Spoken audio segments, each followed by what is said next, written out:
এদেশের অপরাধ কণ্ঠস্বর ছিল বাংলাদেশ যুব বিকাশ পরিষদ যুব সমাজের এক শক্তি হাতিয়ার ছিল। আপনারা জানেন যে বর্তমানে নিষিদ্ধ সংগঠন ছাত্রলীগ তারা নতুন করে জেগে ওঠার চেষ্টা করতেছে। তারা ভুলে গিয়েছেন গত 17 বছর এদেশের মানুষের উপরে কি ধরনের নির্যাতন চালিয়েছিল। এদেশের মানুষ সেই কামার থেকে কখনো ভুলে যাবে না।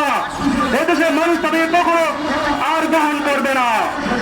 তারা এখন সেভাবে বিভিন্ন জায়গাতে অসংগঠিতভাবে কাজ করতেছে।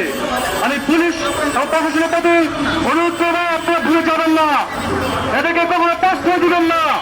এরা এদেশের শত্রু, এরা এদেশের বিভিন্ন ভাবে দেশকে দুর্নীতি করে জীবন করে দেশ থেকে নষ্ট করে দিয়েছে।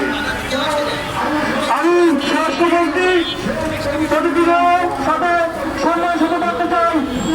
আপনি নতুন মন্ত্রণালয় পরিচালনা করেন, মন্ত্রণালয় পরিচালনা করেন, তাতে আমার কোনো আপত্তি নাই। আমার আপত্তি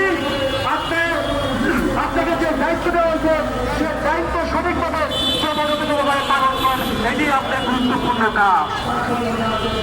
বর্তমানে আমাদের এই বাংলাদেশে যে সুরক্ষা ক্রাইমগুলো ছিল তখন এই বাংলাদেশে তথ্য প্রযুক্তি পরিষদে সংগ্রামে সংকটে সবসময় রাষ্ট্রকে পালন করেছিল এবং বিগত সময় ইনশাল্লাহ থাকবে, এই বলে আমার বক্তব্য শেষ করছি। আসসালামু আলাইকুম।